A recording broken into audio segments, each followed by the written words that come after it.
The following podcast contains bizarre theories, strange facts, and some out-of-this-world opinions. Listener discretion is advised, especially if you trust the government.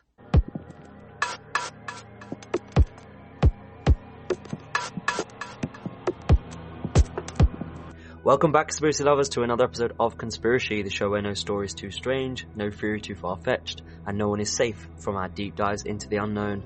I'm Ash, your host, your guide into the world of conspiracies, and occasional devil's advocate. Basically, Google's worst nightmare child. Oh, and hey, if you're new here, welcome to the rabbit hole. Just remember, we drop new episodes every Wednesday, so smash that subscribe button so you never miss an episode. Unless you enjoy missing out, then by all means, go live your best life. Today we're diving headfirst into a topic that has haunted America for decades, the assassination of the 35th US President, John F. Kennedy. And yes, if you're already picturing the grassy knoll, hold that thought. This episode couldn't have come at a better time with Trump's recent announcement about declassifying the remaining JFK files. It's like Christmas morning for conspiracy theories right now. So over 50 years later, there are still thousands of JFK related files waiting to be fully declassified. Trump's executive order means that we might finally see what's in those documents.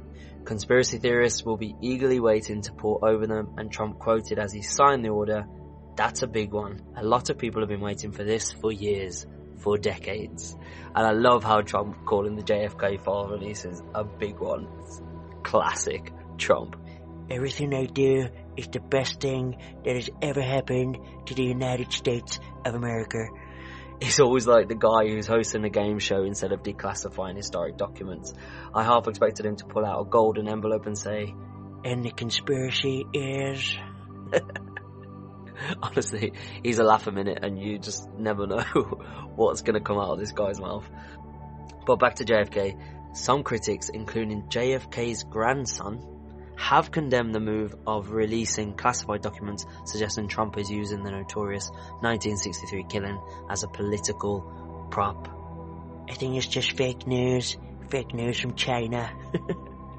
Well, whatever his motives, the president is right. People have waited decades to learn more about the shooting of Kennedy. Conspiracy theories have flourished in the decades since JFK's death, ranging from the potentially plausible to the absolutely outlandish. But what is the official explanation, and what are some of the more well-known theories? Later in the episode, we're going to unpack what documents might be released and what Trump might get out of doing it. But to kick us off, let's start with what we know, or at least what they want us to believe. So, JFK was assassinated on November 22nd, 1963 in downtown Dallas. According to the official story, Lee Harvey Oswald, former Marine, certified weirdo, and apparent sharpshooter, fired 3 shots from the 6th floor of the Texas School Book Depository building. 1 bullet missed entirely, 1 hit JFK's back and exited through his throat, and the final shot delivered the fatal blow to the head. Case closed, right? Wrong. 2 days later, Oswald was killed by a nightclub owner, Jack Ruby, during a jail transfer. And if that doesn't scream conspiracy to you, I honestly don't know what will. Imagine being the guy who kills the guy who killed the president. That's like conspiracy inception, and we love it. We love it on Conspiracy. That's all we need for a bloody good episode. Then you got the entrance of the Warren Commission, the official investigation that concluded Oswald acted alone. And for a while, people did buy it. But as time passed, skepticism grew, and so did the number of conspiracy theories. So, was there more than one shooter on that day? Alternative theories put forward include the claims that Oswald was actually framed, or that a second gunman also opened fire on the president at the same time. These suggestions were fueled by several witnesses to the assassination who believed that at least one of the shots came from a different area known as the Grassy Knoll rather than the Texas School Book Depository. The official inquiry into the assassination concluded that Oswald fired 3 times from the building, including 1 bullet which hit the president's head and another which was missed, which what I just covered. The Warren Commission said another bullet struck the president from behind before it exited his body via the front of his throat. It then hit and injured Texas Governor John Connally Jr., who was also in the motorcade with Kennedy and his wife Jackie, the inquiry found. So, that's just some more information there for you. One of the bullets actually went straight through JFK and also hit the Texas governor, John Connally. And that bullet has since been referred to as the magic bullet, based on the unexpected trajectory it took and where it went, how it hit the governor and went through JFK. It's all a bit suspicious. So one of the reasons investigators reached that conclusion that the injuries were caused by a single bullet was due to a bullet found on Connally Jr.'s stretcher when he arrived at Parkland Memorial Hospital after the shooting. Right, so the bullet is found on Connally Jr.'s stretcher. Remember that, right? So to them, it showed that the bullet had passed through the president and then hit Connally Jr. before becoming dislodged on the stretcher while he was being treated. The analysis was a significant factor in the investigators' conclusion that Oswald acted alone. But there's a twist. That finding was questioned in 2023 when ex-Secret Service agent Paul Landis, who witnessed the president's death at close range, released a memoir in which he claimed he found the bullet in the seat of the car Kennedy was sitting in, pocketed it, and put it on the stretcher, carrying the president. Later, whistleblower, he guessed Kennedy and Connally Jr.'s stretchers then somehow collided, meaning the bullet was shaken from one to the other. Honestly, that bullet sounds like it had a better itinerary than most of my holidays. Through JFK, into Connally, onto a stretcher, onto another stretcher. Well, I hope at least it got some frequent flyer miles or something, know what I mean? Yeah, and I once ate a single Pringle and stopped. Once you pop, you can't stop. So this has led some to believe it wasn't one bullet that caused so much damage to the pair, opening up the possibility that there were more bullets fired and potentially more shooters involved. Mr. Landis's claims are disputed by some other Secret Service agents present that day, of course on the payroll, but it was not the first time such speculation had been put forward. The US House Select Committee on Assassinations argued in 1978 that more than one gunman was present that day.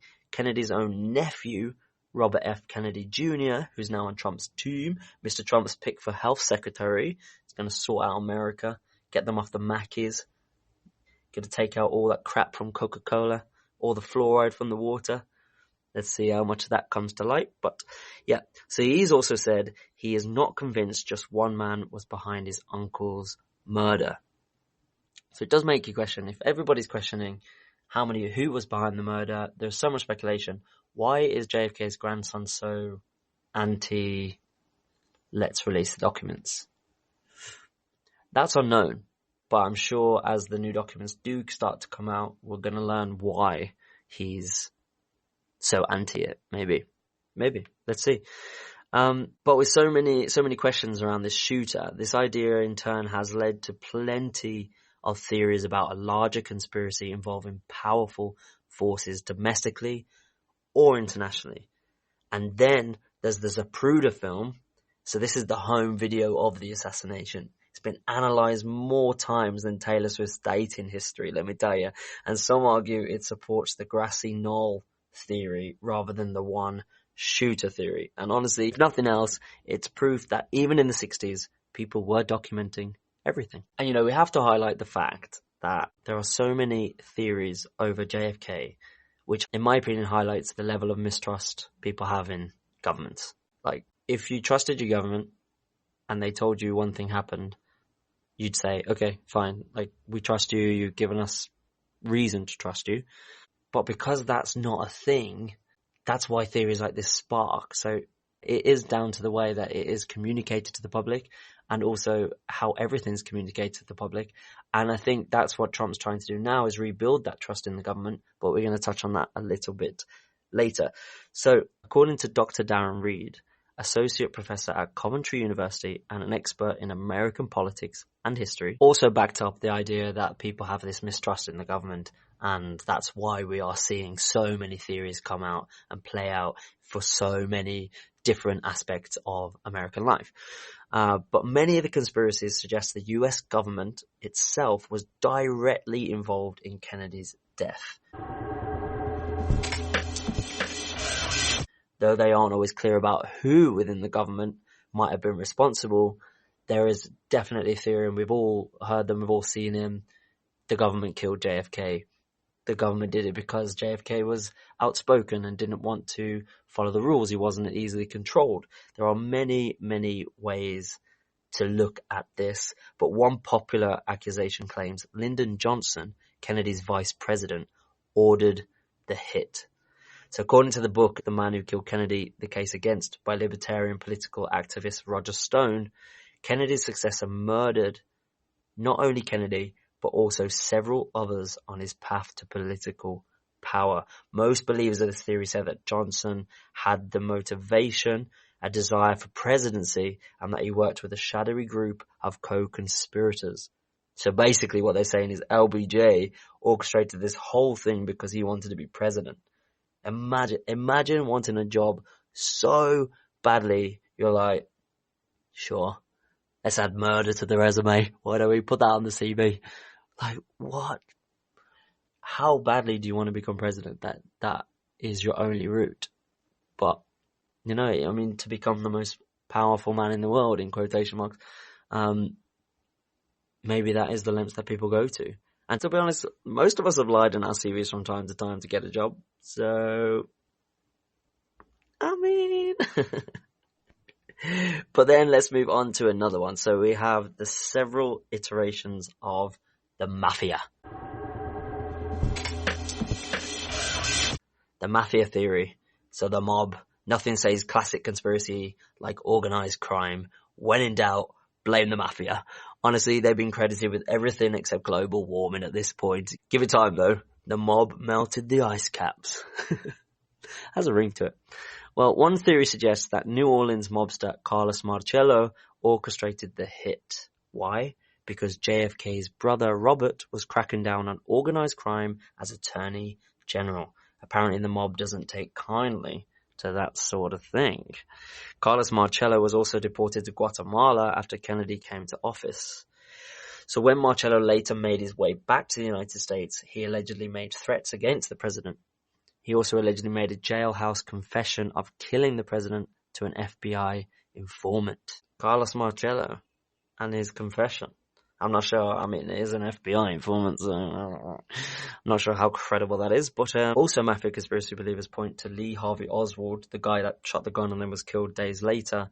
And they point to his trip that he took to New Orleans prior to the assassination. So that's where the mafia were organized from. They were organized from New Orleans. And they also point to his ties to Oswald's killer, Jack Ruby. So an interesting fact is that Jack Ruby, the guy who killed Oswald, had known ties to the mob. Like, actually was reported and is connected to the mafia. If that's a coincidence, nothing's a fucking coincidence. Come on, so Ashtu, what's your take? Honestly, I believe it. If the mafia can rig a horse race, they can probably rig an assassination. Yeah, it's a good take. I do think it's very plausible that the mafia could be involved in this just because of the fact that he was kind of sent away to Guatemala, he came back, there was a whole lot of tension between the two of them, and then you got the confession as well. I think it's very plausible. But we won't know for sure until maybe all of the documents are released by Trump. So let's not forget about our friends at the Central Intelligence Agency. Some Americans blame the CIA for Kennedy's death, as they were on rough terms after the Bay of Pigs invasion, a failed military operation the president had ordered in Cuba in 1961. Some even claim that they worked with the mafia on this one. Talk about an unholy alliance. Do you remember those bizarre CIA plots to kill Fidel Castro? Do you remember there was like a classified paper released in 2017 which detailed unusual schemes the Kennedy administration and CIA came up with to kill Fidel Castro, who, don't forget at the time, was the president of Cuba. The plots included giving Fidel Castro exploding cigars, poisoned wetsuits, exploding seashells, If you didn't know, Castro was like super into diving, so it kind of all makes sense. And obviously cigars, it's from Cuba, come on. But together, the Kennedy administration and CIA, practically like cartoon villains at this point. I don't know if they even had that tech, but, and if they could come up with that, is it really a stretch to think that they'd orchestrate something closer to home to take care of a president that's maybe not complying with what they want? And honestly, if they spent less time plotting like cartoon villains and more time just not, maybe we would trust the government a bit more. I mean, simple solution.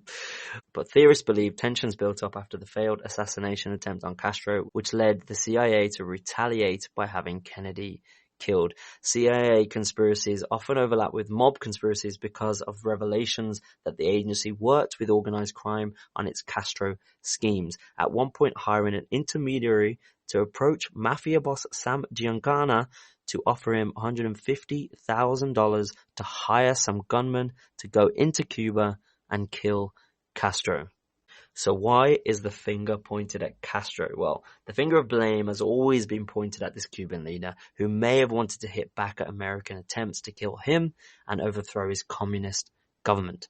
Kennedy's successor Johnson subscribed to this theory, revealing in 2 interviews in 1968 and 1969 that he thought Castro was behind the assassination.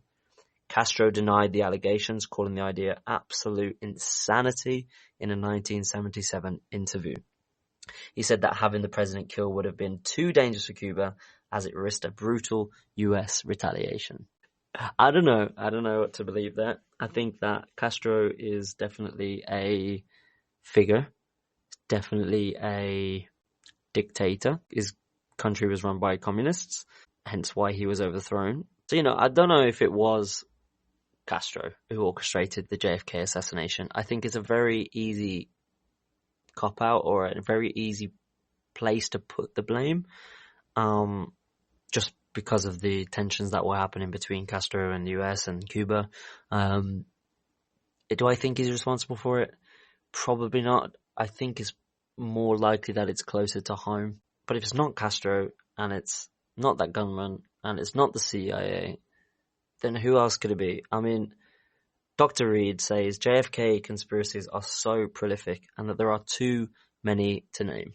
And it's true. When you do research about this online, there are so many. And just to find 4 or 5 for you guys just to discuss and kind of have an episode, it's hard to pick just 4 or 5 because there's so many. This has been shrouded with mystery since it happened. But Dr. Reed also says, I don't think there's any group or interest group that existed at that time which hasn't in some way been accused or implicated in JFK's death.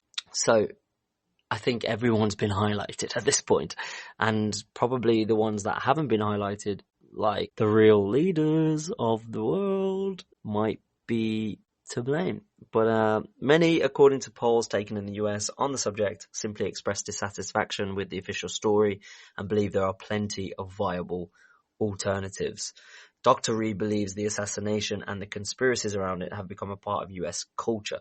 It was so traumatic that people began to look for explanations, and because it was an extraordinary event, they started to look for extraordinary explanations. The number of people who looked for those explanations in the first instance was relatively small, but over time they wrote books, they made movies, they told stories, listened to radio broadcasts, and watched TV shows. This conspiracy was depicted time after time after time, and it just worked its way into popular culture. So that was a quote from Dr. Reed. And I kind of have to incline to agree with that, because as we see from many conspiracies, even the ones that we've covered in the last 6 episodes of conspiracy, you kind of see this kind of snowball effect. People jump on board, people get kind of hysterical about things, and they want to add their own 2 pennies worth, which I think in the grand scheme of things, now that we're getting into that realm of pretty much every conspiracy theory is coming true, it kind of, although it seems like hysteria and it seems like people are losing their minds and going crazy and putting on tinfoil hats, actually what is happening is people are just waking up to the fact that certain governments can't be trusted or certain explanations can't be trusted, and that there are alternate options and alternative ways of doing things and thinking about things. And I'm really glad that we are now hitting that point where more people are waking up. And these conspiracies are not taboo topics to talk about, and we can have fun with them, and we can talk about them because it's kind of just becoming reality and truth. You know, so many of them have come true in the last 10 years, let alone the last 50 years. So, and it allows me to make this podcast, so I'm not complaining. So, now that we've dived into some of the conspiracy theories surrounding the JFK assassination, let's take a look at what documents might be released in the coming weeks and what they might show. Over half a century after the assassination, there is a collection of over 5 million records relating to JFK's death. It has taken many years for the files to see the light of day. Congress ordered in 1992 that all remaining sealed files relating to the investigation into Kennedy's death should be fully open to the public by 2017, except for those that the president authorized for further holding. Joe Biden's government, if you can call it that, did release some files during his term, and now only a few thousand of the millions of records on the case are still being fully declassified. But thanks to Mr. Trump's executive order, the Director of National Intelligence and the Attorney General must develop a plan to declassify the documents by the 6th of February, which is so soon, guys. It's in like 1 week, 2 weeks. So if any new details emerge from this declassification, I will cover them in a mini JFK update episode in the future. Like just a quick 5-10 minutes of like, oh my god, this was released, or this was released. So don't worry, we will be touching on it again in the future if something interesting or new comes to light. And obviously, we have no idea, no members of the public can possibly know what these documents will show before they are released. But experts on the subject have been giving their thoughts. Larry J. Sabato, director of the University of Virginia Center for Politics and author of a book on Kennedy, says there's always the possibility that something would slip through that will be the tiny tip of a much larger iceberg that would be revealing.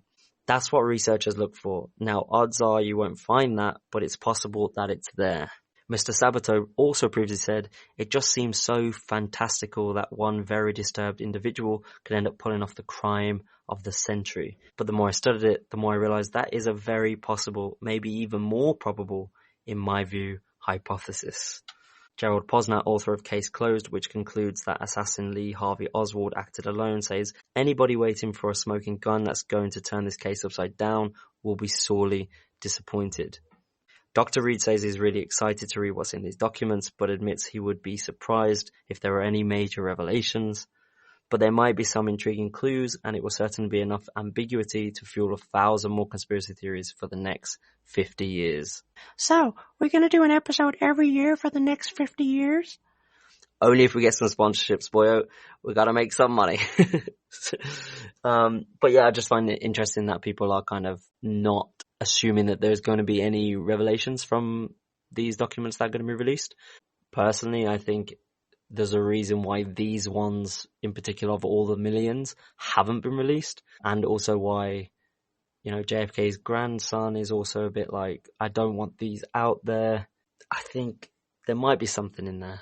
I'm hoping there's something in there anyway. I think it's time. People are ready to understand the truth and know what really happened. And there's already a distrust in the government anyway, so I mean, I don't think much will change on the perception of the government if they were involved, to be honest. But why is Trump doing this, and what's in it for him? So for Trump, I would say the significance is in the act of releasing the documents rather than the content. I think the reason Trump is releasing these files isn't because he's interested in proving, you know, conspiracy theory 1 or 2 or 3 is right. I think it's about trust in the government. He ran for presidency on a very disruptive ticket, as always, right? So he kind of depicts himself as running against a corrupt political order, that he's the savior. So I think that's what he's trying to achieve here by releasing these documents. Like, I'm with you guys. I'm against this corruption. And whether that is true or if he's involved as all the rest of them is yet to be seen, to be honest. But, you know, will we ever see that? Probably not. But I do think it speaks to the core part of his followers and his base. You know, the people who don't trust the government, basically people who I hope listen to this podcast. But he's sending out that message of like, I'm more transparent. I will provide the truth. I will look into this. I'm with you. Like, I'm on your side. You can trust me. And I think that's what he's trying to do in terms of the people's perception of government. Because right now it's at an all-time low. So if you can have someone who can kind of show you more transparency and show you files, declassify things, build this trust, I think that's exactly his MO, and that's what he's trying to do. And I think personally that is more now than ever. That is what the world needs. We need more transparency from our leaders, more honesty. And to be honest, we need a massive sprinkle of that in the UK, because our government is warped, it's corrupt, it's getting out of control. So I think hopefully Trump is on the path to help and guide other governments to be more transparent and more open and to support their citizens. That's kind of like an optimistic outlook on it. Only time will tell. Give it a few months, give it a few years, and we'll see what he has actually achieved. And at the end of the day, JFK's assassination is more than just a single event. It's a mirror reflecting society's deepest fears and mistrusts. So whether it was the government, the mafia, the CIA, or some combination, one thing's clear: the truth is as elusive as that magic bullet. So what do you think? Was JFK assassinated because he refused to play by the rules, or was it the ultimate power grab? Let me know your thoughts in the comments or on our socials at Conspiracy. You can find us on Instagram and TikTok. You can also email me, conspiracy@gmail.com. I'm always keen to hear what you guys have to say about this episode or a previous episode, or if you'd like me to cover a conspiracy in the future, just drop me a message, drop me a DM, and you could inspire me to do that conspiracy on a future episode.